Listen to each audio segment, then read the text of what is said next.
Hello and good morning. It's Farhan here at YummyNutrients.com. So today, um, I've been really paying attention to how my body's responding to the exercises and the workouts. And one part of the body that's really kind of starting to come under a bit of stress is this part of the wrist, sort of the inside near where the thumb is. Um, and as far as I can tell, I'm okay to move my hand this way and this way. And this way is sort of okay, but I can start to feel it tightening. Um, and that's kind of really where the pain sort of gets accentuated is if I move my hand sort of up and down as opposed to side to side. So, like, yeah, I don't know how to describe it. I mean, basically, if I do this motion, it's fine. But if I do this motion in this direction, then it hurts. So right here, now that's hurting. And I can almost feel the sort of muscles rubbing against the inside of the joint. So I have a feeling there's some kind of weakness like within this part of the hand and wrist, and interestingly, like on this side, again, this motion does actually hurt here, going back in the fingers here. So this part is hurting in this hand if I do that. So I can't actually move it as much. And then also this way, it seems okay, but like, yeah, it's kind of hurting in a different place. So it's hurting in the back of the hand here. To be fair, I have been sort of stretching out and trying to sort of ease the pain, watching quite a few videos online, but nothing seems to directly address this particular region. So if there is anyone that has a solution for that, I would love to hear about it. So in the meantime, what I'm going to do is try to adapt a little by not doing as much activity, but also maybe doing some slightly different stuff to what I've been doing so far. So, whilst most of what I've been doing has been seated, today I'm going to attempt some stuff, but laying down. And so, what I thought was, I'll go back to the lightest kettlebell I have, which is 4 kg. And what I'll do is some chest presses. So, if you have a normal workbench or you're in a gym, then you just lie on the bench and you push up from your chest. Now, as I don't have a workbench in my setup here right now, what I'm going to do is just lie back on the bed and then place this in as neutral a position as I can so that my wrist doesn't have to move and the whole arm is as straight as possible, and then just focus on pushing it up, like an upward motion. So if I hold on to this slightly here, so the idea is to move it in that direction um, and apply some tension to the chest area. So we're going to go for 10 of these and see how that works. Okay, so I'm going to start with the left hand because I've been testing it with the right to get the camera angle and stuff. Here we go. 1, 2, 3, 4, 5, 6, 7, 8, 9,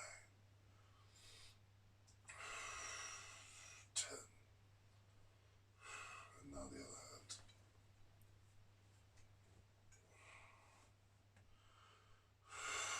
1, 2, 3, 4, 5,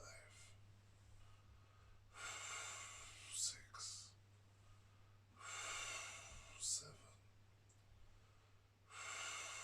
8, 9,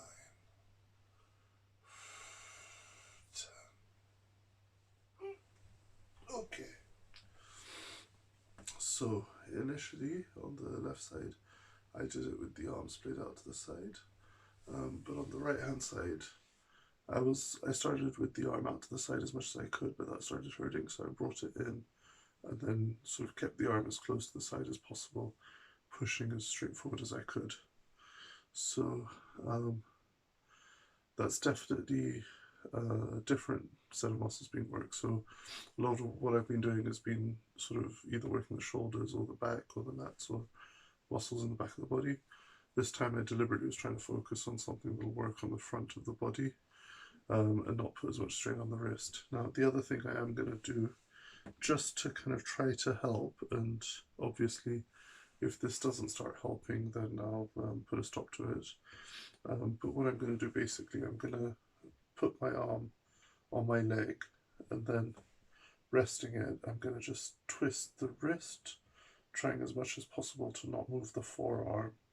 So the whole idea is to just apply some gentle pressure and increase the range of motion, and also try to work on the strength. So I'll just put that there and just see if I can do this. So I've let the weight drop all the way to the bottom of the fingers, and I'm going to just lift the hand so that it's straight, so that it's using the hand muscles. Oh, and there I can feel it's starting to get a bit painful on the wrist. So I've done about 4 or 5.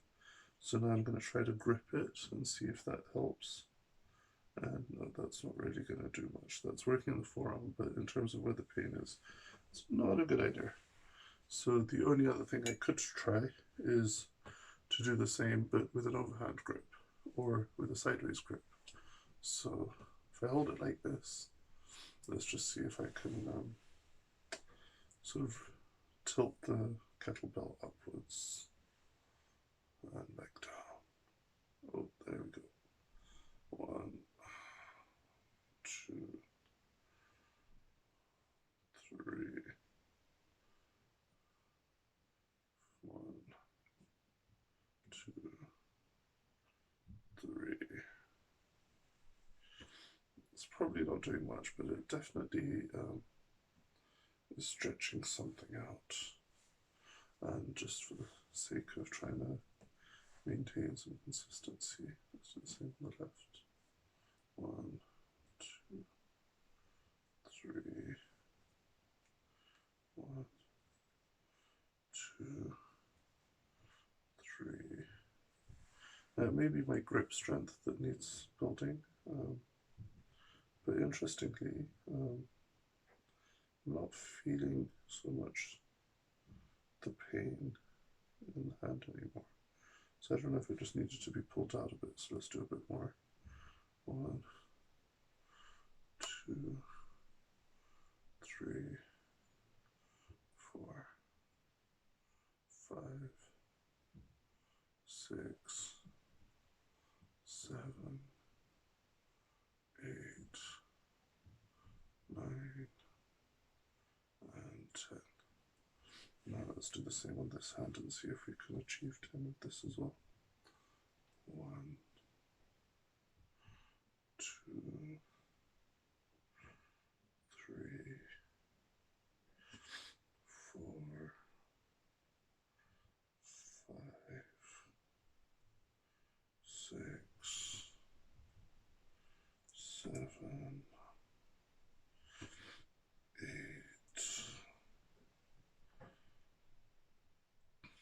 9, 10.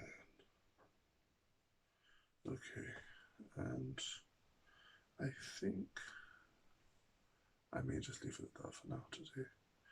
So I've done 10 for the chest, done a little bit of work with the hand. I think part of why this particular area is hurting is because when you work any part of your body, the weakest chain is going to be the part that holds you back the most. So whatever is the weakest part of your body, whatever is the weakest muscles, that's what's going to end up sort of hampering your progress. And so until the weakest part is strong enough, everything else will stop working when that weak one's a failure. And so you need to be able to work your weakest muscles as well as your strongest ones, because the strongest ones can just overtake and overcompensate, but then you end up having sort of a broken mechanic, as it were. Like you have certain motions that you're just not able to do and other motions that you can. And as much as I'm using weights, like my intention isn't to become a buff bodybuilder. That would be a nice side effect, but my intention is really to increase my strength and mobility and my ability to move. For now, that's my primary criteria of focus, and so by doing a little bit of weight exercise every day, I'm hoping by recruiting a bit more muscle fibers, building a bit more muscle mass, it'll increase my mitochondrial function. Increase my mitochondrial function will give me a bit more energy, and with a bit more strength and energy, will make it a bit easier to move my body around. Because as you may have noticed, large people have a lot of mass to move on a regular basis, and it can get a little exhausting if you're not building up your strength or increasing your muscle mass. So hopefully in time that'll work towards increasing my metabolic function and increasing my metabolic consumption, which then in turn would start burning down on the fat and increasing on the lean muscle mass. But for now, let's just focus on something every day. Like that's the basis, the foundation, right? Year one, let's just get a workout in every single day, even if it's just for 1 minute, but just do some form of physical activity that is the dedicated time for the workout. And by building that daily consistency, that's the key. If you can be consistent on a daily basis, then you can work towards increasing how consistent you are and increasing the volume of time that you're being consistent. But your first challenge is to do something every day. So that's my challenge to myself for year one. And so hence, that's what I'm doing. Let's see how this goes. And the thing to remember is if for any reason you stop being consistent, if you miss a day, if you end up being too ill or too weak to continue, that's okay. It just means you start again from the beginning and you reset. There's no such thing as failure, there's just stopping to try. And if you need to stop trying because you're physically incapable of continuing, that's okay. That means you need to rest, you need to recover, and then maybe start again, but on a lower intensity, on a lower load, on a lower level, on a lower quantity of activity, until you get to a point where you can perform some activity on a regular basis every day. So even if it is, and this is like, for people that have really sort of worn away their muscles, have no strength whatsoever, and are really struggling, even if all you did was contract your hand and open your hand, but you did that every single day with both hands above your heart, so it's increasing your blood pressure in terms of getting the blood flowing, and it's also working your muscles, right? Like by doing this, you're starting, right? And if you can do this for, I don't know, for 5 minutes, right? If that's all you can do, then just do that. If you can only do this for like 30 seconds, do it for 30 seconds and then rest. That's okay. I've been there. I know what it's like when you're really physically completely knocked out and unable to perform or do anything. But the key is to do something every day, right? So if you even only do 30 seconds every day, do it every day. Make a note of it, record it, log it, capture it however you need to. And then once you're able to do this for 30 seconds every day and you can keep going, try 35 seconds, right? And it might not seem like much. For some people, 35 seconds might seem like that's not even exercise, right? But if you've got a serious chronic condition, if you are physically so debilitated, or if you're just unable to even move, that's already progress, right? And the key here, the key objective is to do something, no matter how small, but every single day. Because if you can build into consistently doing something every single day, it'll make it that much easier to then start increasing what you're doing, right? Because I think this is what a lot of people that teach about training and health and fitness, they're already healthy and fit. They haven't really had to overcome any like significant obstacles, or they're past it all, right? And they're like beyond it. So hence one of the reasons why I'm creating these videos, because I really want to help people understand when they're stuck, when they're physically unable to move, when you're so debilitated that you can't even stand up and walk every day consistently. Like when it's an effort just to get out of bed, right? For those people, right? Start with like 30 seconds. Start with like 10 seconds, even if that's all it takes. But do something every day and push yourself. So if you can then do that, try doing this, right? Raising your arms. If you can do that, well, try doing it with both arms, right? And gradually over time, start increasing your intensity, to start increasing your speed. If you can do it really, really fast, right, then you're already better than when you could only barely lift your arm up. And if you can't lift your arm up, lift your hand. If you can't lift your hand, lift your fingers, right? And if you can't lift your fingers, try lifting your head. But whatever it is, and if you can't do any of that, that's okay as well. Start visualizing, start seeing in your mind you performing some activity on a daily basis, and see it as baby steps. Don't try to run before you can walk. Like, I imagine being able to do cartwheels and splits and flips and all that sort of fun physical, like tumbling and all of that stuff, right? But right now, in my physical body, in my physical capacity as I am right now, I need a heck of a lot of support to be able to achieve any of that. When I say support, I mean like physical support.